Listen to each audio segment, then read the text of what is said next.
They were already saying the Finn would freeze his wife before the house was even begun, for no sound man on the cut over pine lands of northern Minnesota built himself a bathhouse to live in before he built himself a home. And here was a newcomer notching up a little log hut no bigger than a granary and heaping a great mound of field stones inside it, as though stones were furniture.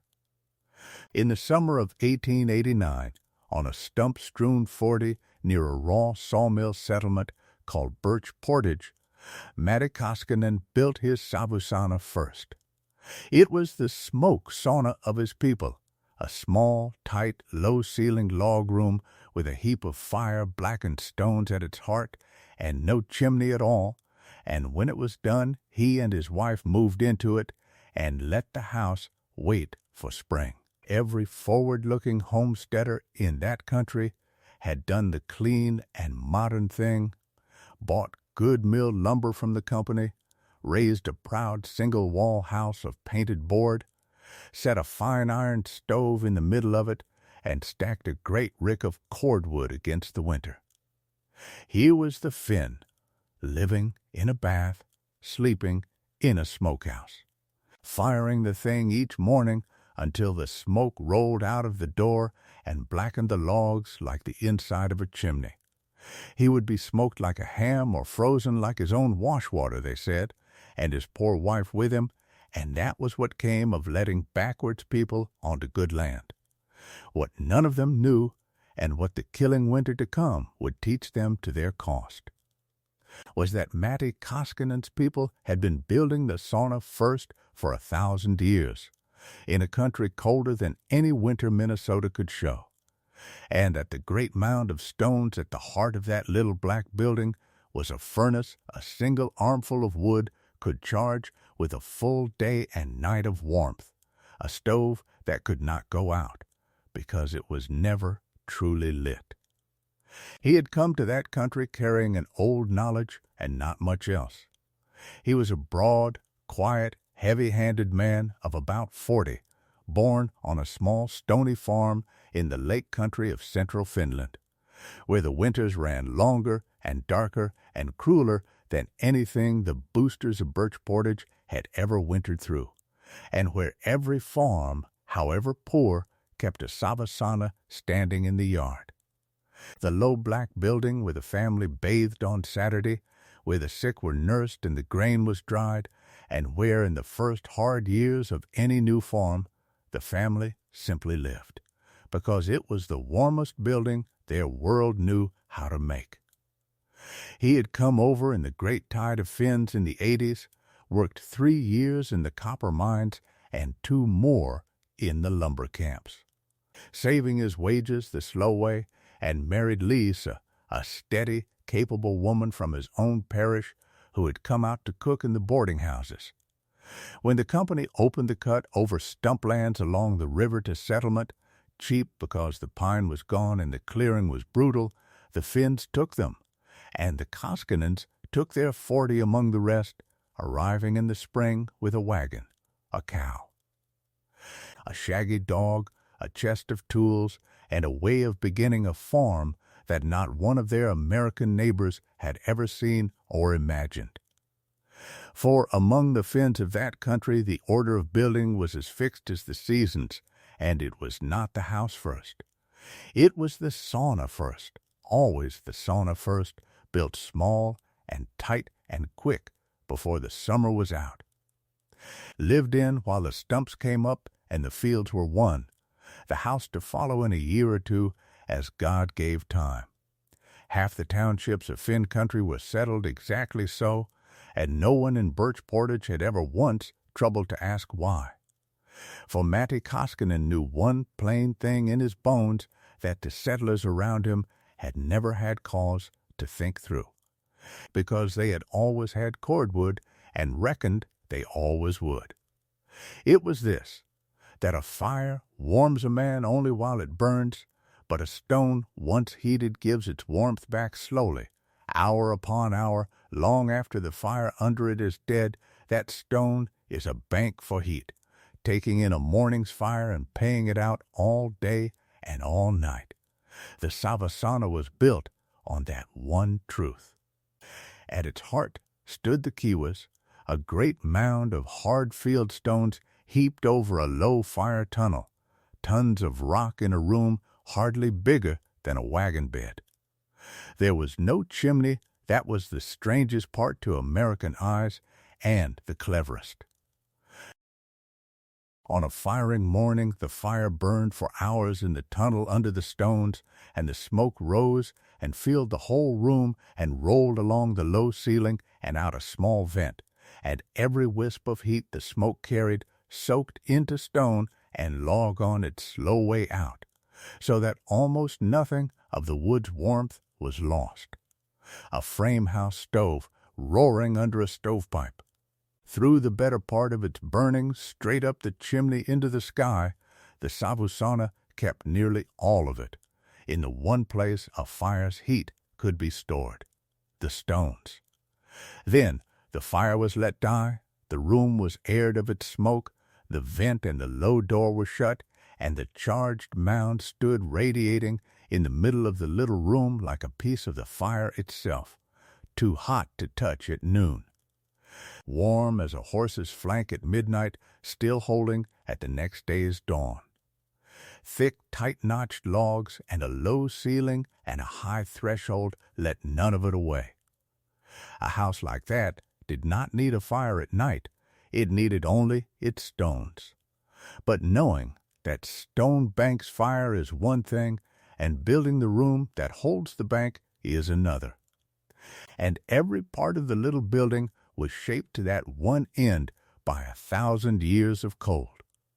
Matti chose his stones the way his father had taught him, walking the stone piles of his own new fields for hard, dense, gray rock the size of a man's two fists and bigger, sound stone that would take fire year upon year without cracking, and he left the water rounded kind alone. For a stone with damp in its heart could split like a gunshot in the heat.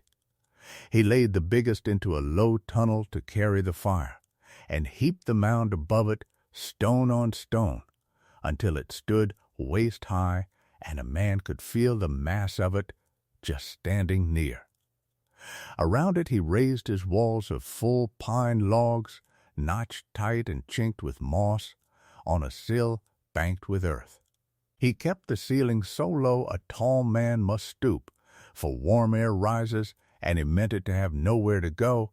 He hung a low door with a threshold knee-high, because the cold runs along the floor like water, and a high sill dams it. He set one small window deep in the log wall, and built 2 broad benches of cedar along the back where the family would sleep in the stored warmth. Then came the first slow firings to cure it, whole mornings of smoke pouring from the door and the eaves, while the logs wept and blackened, and it was those firings that finished the settlement's judgment of him. A man had built a windowless-looking black hut, filled it with rocks, and set it smoking like a ham house, and moved his wife into it. The scorn went up the river with every load of logs, and Matti Koskinen, whose grandfather had wintered 90 winters behind the kiwas, let them talk.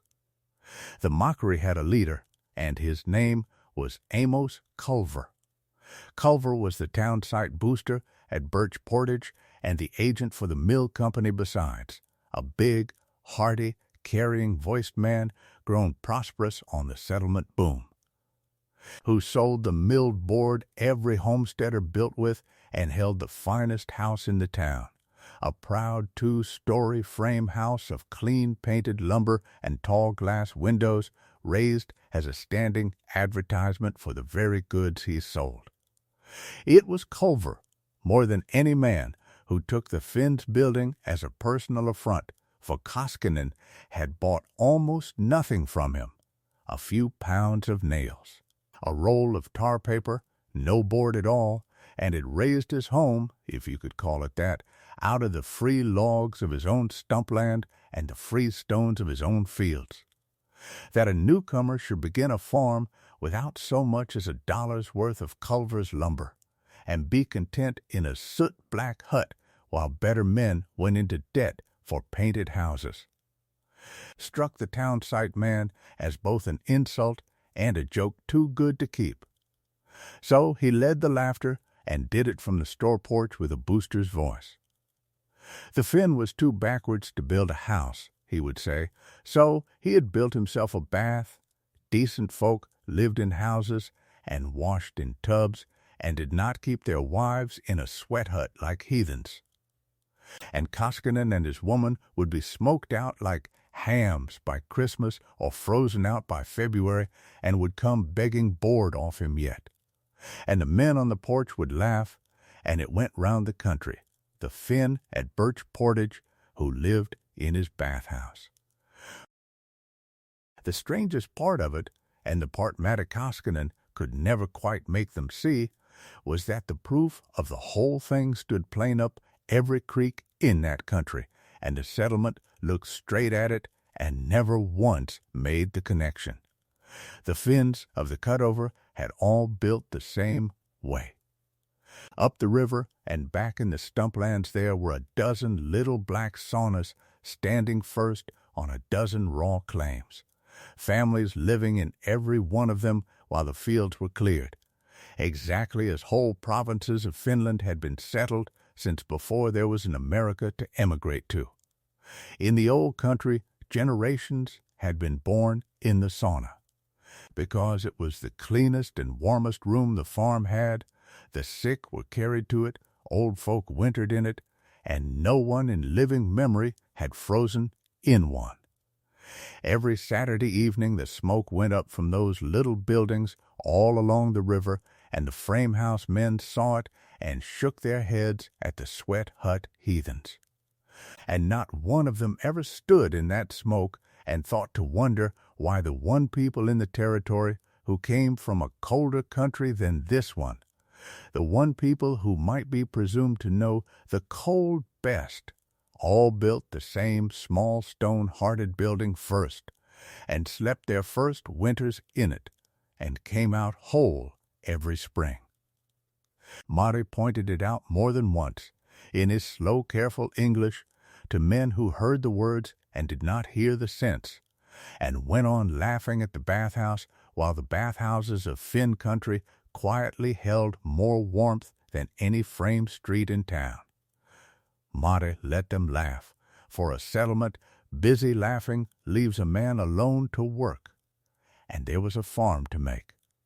Through the late summer and fall he burned stumps and grubbed roots and got a first small field won, and Liisa made the sauna a home, the bedding on the broad cedar benches, the chest and the kettle and a few dishes on a shelf along the log wall, the little windows scrubbed, the floor swept clean as any painted parlor, whatever the soot-black ceiling said.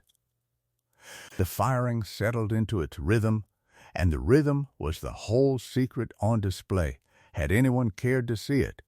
One armful of split pine each morning, a slow fire under the stones while they worked outside. The room aired of its smoke by noon, the door shut, and that was the day's heating. Done. No stove to feed at supper, no fire to sit up over, no banking at midnight. While every frame house man on the river was splitting and hauling and stacking cordwood in mountains against the winter, 10 and 12 and 15 cords to a household, Matti laid in a woodpile so modest the neighbors took it for one more proof he did not understand the country. A few cords of pine, slash, and stump wood, a fraction of the least of theirs. He staked out the cellar of the house he would raise the next summer, and banked the sauna sill deeper with earth, and packed fresh moss into every seam, and was ready. The men who rode past and saw the little black hut and the little woodpile beside it were surer than ever that the Finn would not see March.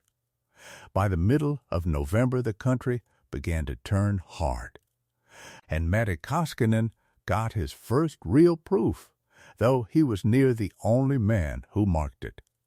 A savage cold snap came down out of the north one night, the first true one of the season, far below zero, with a wind that drove the frost into everything it could reach. In the gray of the morning, the settlement woke to misery. Their stoves, fed high till midnight, had burned to dead ash in the small hours, and the cold had come straight in through the thin board walls the moment the fire sank, so that the proud painted houses stood bitter as barns, though they had roared with heat the evening before. And every family rose shivering to build the fire again from cold ash with fingers that would barely close, and found the water frozen solid in the pail. That was the plain price of the single-wall house in a hard snap, and every frame family in Birch Portage paid it that morning. The Koskinens did not. They woke on the cedar benches to a room that had hardly cooled at all. The stone mound fired the morning before still giving quietly into the dark. And Matti rose and laid the flat of his bare hand on the stones and felt the warmth still deep in them. A full day and a night after the one armful of wood that had put it there. The water stood liquid in the pail by the door. Liisa slept on, warm, and the dog never stirred. He stood a moment in the dark with his hand on the warm rock, and there was nothing to wonder at in it, and that was the wonder. It was working exactly as it had worked for his father and his father's father, for 1,000 years of worse mornings than this. There is a particular loneliness in being the only man in a country who believes a true thing. And Matti Koskinen had lived in it since the first smoke rolled out of his door, though he carried it easier than most, for his belief was not his alone. It was merely alone in Minnesota. On the hard, clear nights of that late autumn he would sit on the bench in the stored warmth with the lamp low, the stones ticking faintly as they cooled through another night they would outlast, and go back over the whole of it the way a man checks a sum he has staked his family's lives upon. There was no book for what he had built, and no neighbor who would grant it a grain of sense. There was only the knowledge of his people, that stone banks fire, that a chimney is a thief, that a loo-tight room keeps what it is given. And on the cold nights that knowledge was the only voice in Birch Portage that agreed with him. Every man he could speak to believed the loud and obvious thing, that a house was built of honest board and a man kept warm by a good stove and a high stack of wood. The quiet thing about the heat asleep in a mound of fired stone, only he believed. He and every Finn up the river, and every farm in the old country, and his grandfather, who had sat out nights of 40 below in Savo behind a kiwas no bigger than this one. He had decided long before which of the two he would trust when the cold came to settle the argument, and he trusted it now, and slept warm on it while the frost split the fence rails outside. The killing winter came in January, and it did not come slowly. The morning had been still and gray and almost mild enough that men were out and easy about their work far from shelter, and then, out of a lowering sky, with no more warning than a low roar in the northwest, the blizzard came down on the whole country at once, a rolling white wall of fine-driven snow that turned the noon to a blind and howling dark in minutes and dropped the temperature. Scores of degrees while a man counted his own frightened breaths, and when that first white fury had blown itself out, the cold it had ushered in clamped down over the river country and would not lift. For 12 days the land lay in the grip of it, storm following hard on storm, the wind never wholly ceasing, the drifts packed to iron over the fences and the wood roads, and Birch Portage cut off from everything but its own hard endurance. The thermometer nailed to the company store, which the storekeeper watched with a kind of horror, fell and would not come back. It passed 20 below. It passed 30 below. It passed 40. And on the coldest black morning of that terrible stretch, the storekeeper wiped the frost from the glass and read it at 45 degrees below zero, and he had never in his life seen it fall so far, and said so to every man who fought his way in to huddle at the store stove, in a settlement that was discovering hour by hour what its clean modern houses were truly made of. 45 below. At such a cold, the ordinary rules of a northern winter stopped applying, and a new and merciless arithmetic took over. Dry pine burned with a thin, hurrying flame that seemed to throw no heat at all against a cold so vast and so total.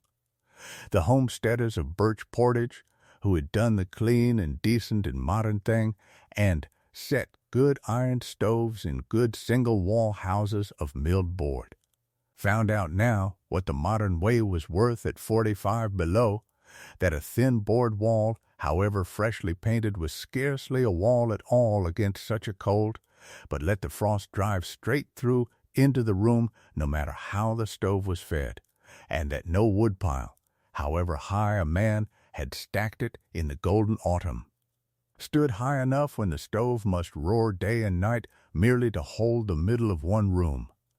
They gave up the cold upstairs chambers entirely and crowded about the fire in their coats, and sat up in shifts through the endless black nights to feed the flames, and watched their great cordwood ricks shrink with a growing and private fear. The frost furred the inside of the walls and crept white across the floors. Here a family's water froze in the kettle, astride from the stove. There a house went bitter past all bearing, and its people fled through the storm to a neighbor's, and more than one proud frame house very nearly became, in those 12 days, the death of the family that had built it and laughed at the Finn from its porch. In the little black sauna on the Koskinen 40, the bathhouse and the smoke hut and the heathen sweat hut the whole country had laughed at, Matti and Lisa were warm. They were not merely surviving, they were warm, steadily and quietly and unmistakably warm, and they held so through the first day of the great cold, and the second and the third, and did not fail. Each morning Matti fired the kiwas as he had fired it since summer. One armful of split pine, a slow smoke till mid-morning, the room aired, the door shut, and that was the whole of the day's battle against the worst cold in living memory. One armful of wood burned before noon. All the rest the stones did.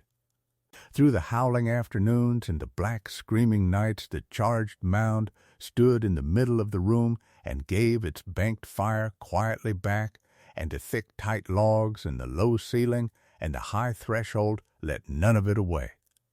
And there was nothing for the cold to do. It could not wait for the fire to die in the small hours, because no fire burned in the small hours. The warmth it wanted to kill was not in any flame, but asleep in tons of rock, and rock does not go out. While the settlement sat up in shifts, feeding its roaring stoves and losing, the Koskinens and the dogs slept whole nights through on the cedar benches, and the woodpile that had been the neighbor's final proof of the Finn's foolishness went down so slowly it was hardly worth the name of burning.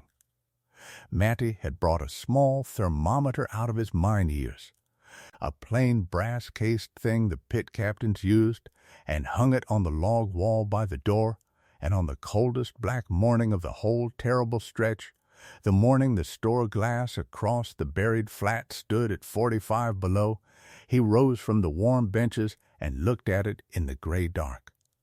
The needle inside the savusauna stood at 70 degrees above zero. 70 above, warm as a parlor in May, with no fire burning anywhere in the building, the morning's firing not yet lit, the water standing liquid in the pail, and Lisa still asleep and easy under the blankets, no nearer to freezing than she had been in September. 70 above within against 45 below without, a gulf of 115 degrees. Held across one thickness of tight pine logs in the worst winter that country had ever shown to living men. Held up by nothing in this world but a heap of gray fieldstones off his own land, fired the morning before with one armful of pine slash, still paying out their banked warmth into the dark like a debt honestly kept. Matti stood a while looking at the needle, then laid the flat of his bare hand on the warm stone the way he had done every morning of his life that mattered, and knelt to lay the day's little fire under the mound, for the stones would want their armful, and after that the day would keep itself. Up in his fine tall house above the flat, the reckoning had come to Amos Culver. His proud 2-story frame house, all clean milled board and tall glass windows, the standing advertisement of everything he sold, drank cordwood at 45 below the way a big single-wall house does, and along about the 9th day of the great cold, with the upstairs long abandoned to the frost, and the household crowded shivering into one downstairs room, and the great woodpile burned. Frighteningly low, the big, loud, forward-looking man made a bad morning's judgment. He wrapped himself and set out down the flat for the store to see about coal and company, reckoning he had walked that quarter-mile 1,000 times. The wind caught him halfway, a white blast off the river that wiped the world away, and he lost the road in 100 steps. He came about and could not find his own house either, and the cold got into him fast the way it does at such figures, taking his hands first and then his sense of his own feet, and the one light he could find in all that screaming whiteness was a low, warm glow down in the drifts to his left. The little deep-set window of the bathhouse he had mocked from the store porch all the autumn long. He beat on the low door with fists he could no longer feel, and it opened, and the warmth rolled out over him into the storm like something solid he could lean against, dry and deep and steady, and Matti Koskinen took hold of him and hauled him in over the high threshold and shut the cold out behind him. They put him on the cedar bench close by the stones, and the stored heat of the mound came into him slow and deep and even the way stone heat does, while Lisa chafed his hands and got hot coffee into him, and the pain of the thawing came on and told him he would keep his fingers. And it was while he sat there wrapped in their blankets in the ember light that Amos Culver looked about that small black ceilinged room for the great roaring stove that surely must be making such a warmth, and found none. There was only the waist-high mound of blackened fieldstones standing quiet in the middle of the floor, with no fire under it at all. The morning's armful burned out since noon, 6 hours dead, and the whole room warm as a kitchen off nothing but the heat asleep in the rock. He put his numb hand out and held it near the stones and felt the steady giving warmth of them, and was quiet a long while, a loud man gone altogether silent, understanding at last exactly what he had been laughing at.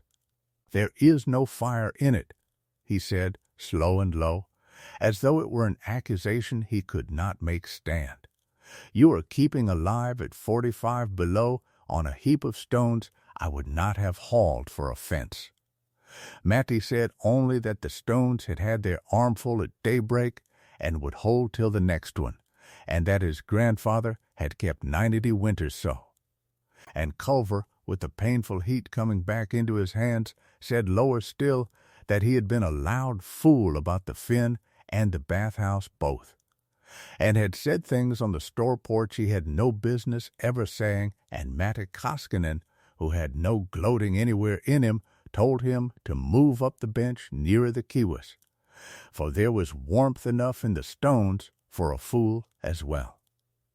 He kept Amos Culver through the worst of it, and sent him home roped to his own arm in a lull 2 days on, with a hot stone off the mound wrapped in sacking under the townsite man's coat, and before the great cold broke, one frame family from down the flat, frozen out past Bering, fought its way to the little sauna on the word that there was warmth at the Finns.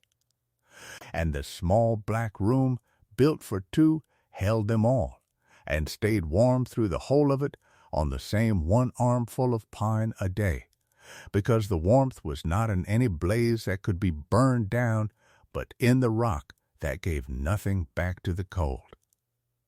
When the wind finally broke on the 13th day, and a hard, blinding, pitiless sun came up over a white and beaten country, the people who came out of Matti Koskinen's sauna came out warm and whole, and every one of them alive, into a settlement that had frozen to the bone and burned its wood piles to the ground, and the hard men of Birch Portage did not laugh about the bathhouse any more. Amos Culver least of all. He went back to his cold grand house a changed man, and in the spring, quietly.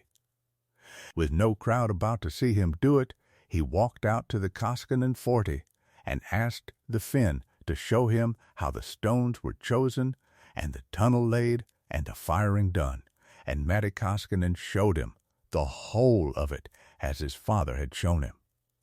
Word of the warm bathhouse went round the country that spring the way the mockery had gone round the autumn before, only slower and more thoughtful. For the killing winter had cured a great many men of a great many certainties.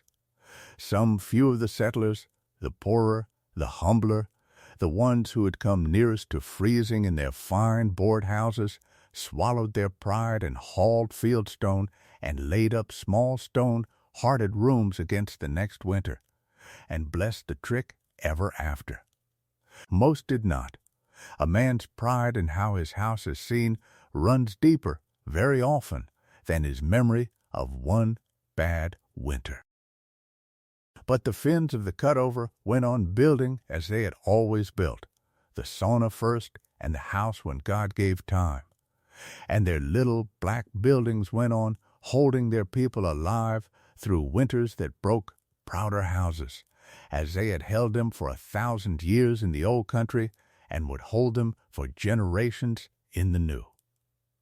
And the story of that January, the 12-day cold and the 45 below, when the proud modern men very nearly froze in their fine board houses, and the backwards Finn who lived in his bathhouse came through it warm at 70 above with a thawed mocker on his bench, was told around Birch Portage for as long as there was a Birch Portage to tell it.